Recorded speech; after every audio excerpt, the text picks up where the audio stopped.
What's up guys, Houndish here, and today we're jumping in with more Destiny 2 news. And in this video we do have a bunch of stuff to round up. So just yesterday we spoke about a new leaked exotic machine gun for Season of the Worthy.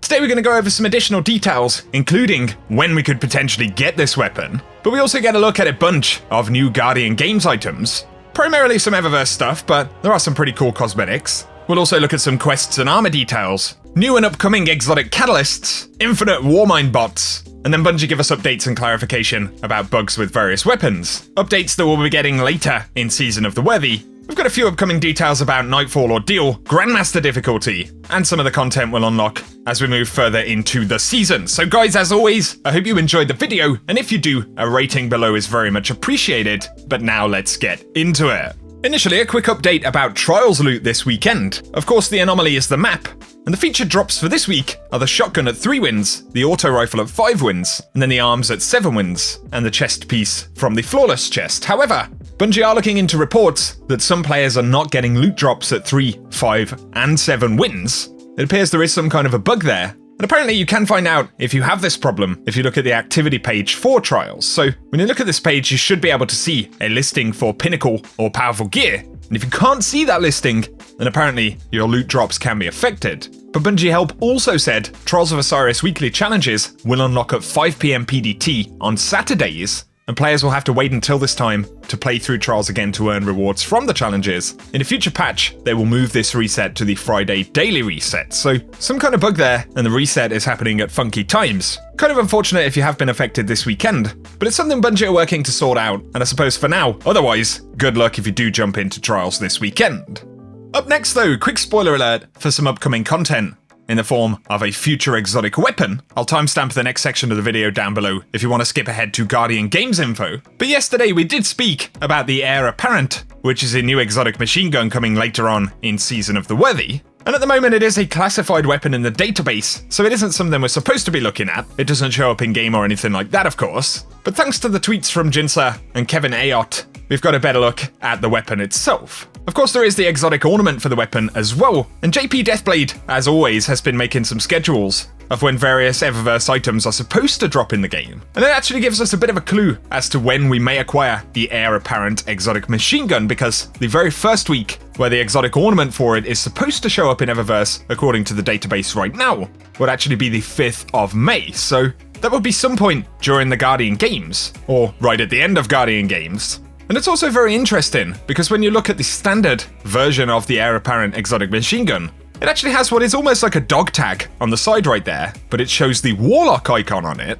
But this is using the classic class icons for Destiny 2, which also appear to potentially be linked to the Guardian Games, considering it seems to be a bit of a competition between classes. So could this machine gun, in some way or another, be linked to that event? Well, of course, it does seem entirely possible based on the timeline, but that's pure speculation. Nonetheless, we do know what the weapon looks like, we know what its perks are going to be, and we know that the first time any ornament item shows up in Eververse is going to be the 5th of May, according to that data mine. And typically, Bungie would roll out the ornament as soon as the weapon becomes available, so that is at the very least something to bear in mind. On the subject of Guardian Games though, we can see other Guardian Games exotic items inside of the Eververse preview that JP Deathblade put together. And so to break some of it down, players have been seeing early triumphs, or even getting ornaments popping up, and these are visually bugged. So a player shared this one, and it has the OG Ikora armor as a placeholder, which also has those same icons I was talking about on the machine gun. But we can see the competitive spirit robes is actually going to be a universal ornament, and it will appear visually different to what we can see on screen. But there's also going to be a quest from Eva Levante to kick the event off, it seems, so all of the steps are unnamed at the moment, but it does confirm that Eva is probably going to be our vendor for the event. Now though, going back to some of the items that JP Deathblade shared, we can see that first week of items on the 21st of April, and there are silver specific items for the event at the top. So the exotic ship we can see there is called the Underdog.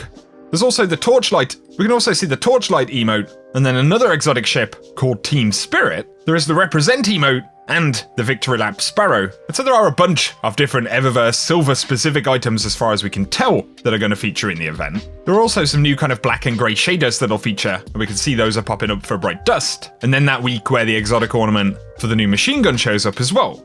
And so that doesn't explain all of the kind of mechanics or the gameplay loop itself, but just an additional look at some of the Eververse items that will be featured as part of the event. Otherwise, let us know your thoughts on the exotic machine gun. I think it could be a pretty interesting weapon, but we'll have to wait and see. Also, if you wanted to get more details about stats and things like that on the weapon, I'll link my video about the machine gun from yesterday below.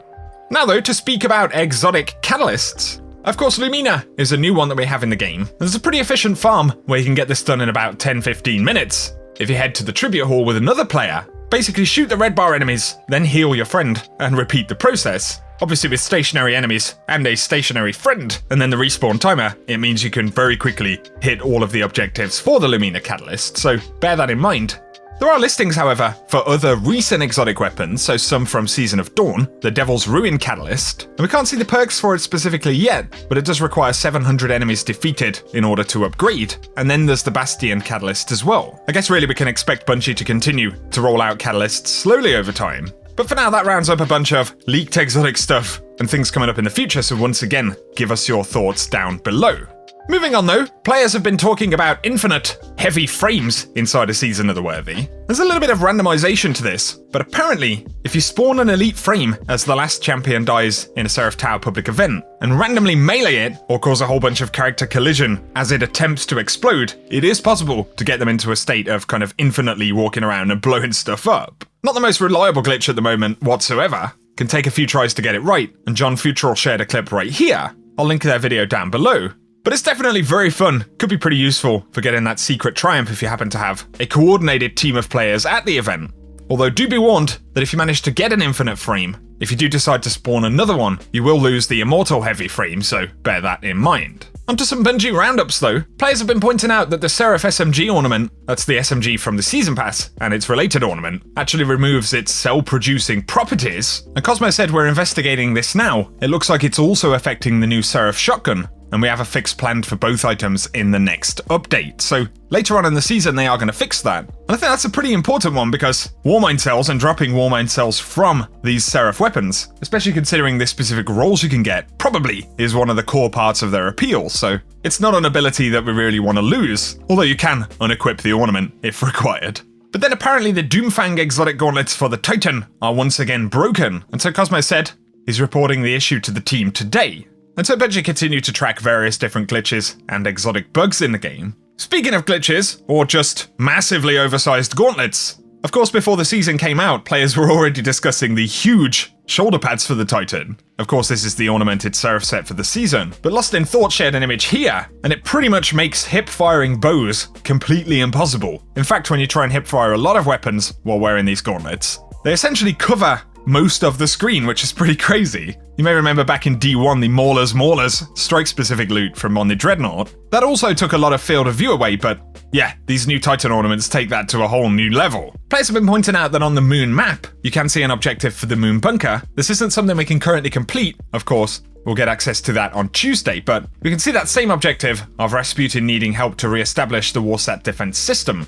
And if you head to that location on the moon, you can also actually see the entrance to the bunker, but kind of buried up by rubble and stuff like that. We'll be getting that one on Tuesday, but folks were talking about the Warden of Nothing boss not counting as a fallen boss kill. Bungie say they're preparing for a fix in an update later this season. But there was also feedback about returning D1 exotics and catalysts, so Cosmo said, I'll let the team know that you'd like to see Vex Mythoclast, Necrochasm, or No Land Beyond in Destiny 2 in the future, and feel free to share which other exotics and catalysts you would like to see most. On top of that, they are still investigating the problem with the Polaris Lance. Good that Cosmo responded though. And how would you guys feel about that at this point, you know? Vex Mythoclast, Necrochasm or No Land Beyond? The only thing I'd say about raid weapons is that maybe not everyone would agree with me, but I would love to acquire those weapons again in reprised raids from D1, but in D2. That's probably my preference over bringing back weapons which were once raid exclusive. Although as long as they had pretty cool quests and unlock requirements, I think there's still a lot of potential for those old weapons. So what do you guys think, man? Give us your thoughts below. However, on continued frustration about error codes, glitches, and network stuff in the game, DMG said the team is still digging on crashes and error codes, and there was a server-side change which reduced Gambit errors, but we're aware that many are still hitting issues with the activity. And so once again, Bungie are still looking into that stuff. But on the subject of Pinnacle weapons and allocating the development resources towards specific things inside of seasons, DMG said, we are aware of the strong desire from players for pursuit weapons to return for Vanguard, Crucible, and Gambit, but speaking with the team, they are candidates for future weapon allocation. That would be in a future season. But it goes on to say that it's a difficult balancing act, as pursuit weapons could come at the cost of general legendary rewards for alternate activities, like trials weapons. That's just as an example, he says, but we'll be sure to let you know our future plans when we have more information. That did trigger a few folks who were saying, you know, you can still get a bunch of stuff in Eververse, but we talk about missing out on certain activity rewards that are core to the game in order to get another set of activity rewards, right?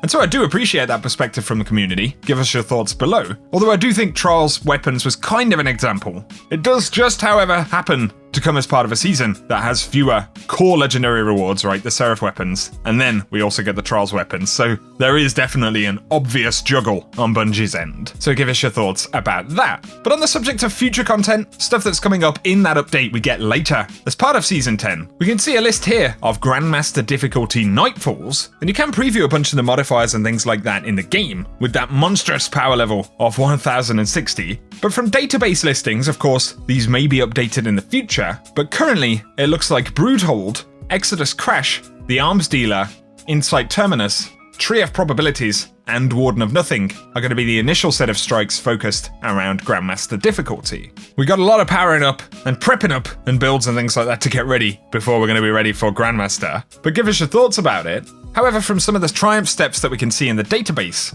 we do know the required lost sectors for bunkers on other locations. So, of course, we get 3 legendary lost sectors featured in each location, and we've got K1 Logistics, Crew Quarters, and Communion on the Moon. Of course, they are legendary versions. That's pretty basic because I believe those are all of the lost sectors on the Moon, but for IO, it will consist of Affix Conduit, Sanctum of Bones, and the Grove of Ulan Town. And interestingly, when it comes to the IO bunker, we can see from a quest step here that Rasputin requests an audience, travel to IO with Zavala, and witness his message. And so maybe some more cinematic content coming down the road. Another random thing I wanted to point out, which I'm not sure actually was in the game during the Shadowkeep era, but according to additions in the database for Season of Worthy, we can see a listing for Pit of Heresy Legend, as well as Pit of Heresy Master. So who knows, maybe Bungie are going to look to update other endgame kind of Pinnacle activities in the future. This is by no means confirmed though, but is a curious change to see as part of the Season 10 update. So for now guys, that's everything we have to talk about in the video today. And so if you have enjoyed this one, feel free to give us a rating down below as it really helps me out on the channel. Also, get subscribed and turn on notifications if you do enjoy the content, and that way I can keep you up to date with everything related to the game. But otherwise, for now guys, whatever you get up to, thanks a bunch for tuning in, and I hope you have an awesome day.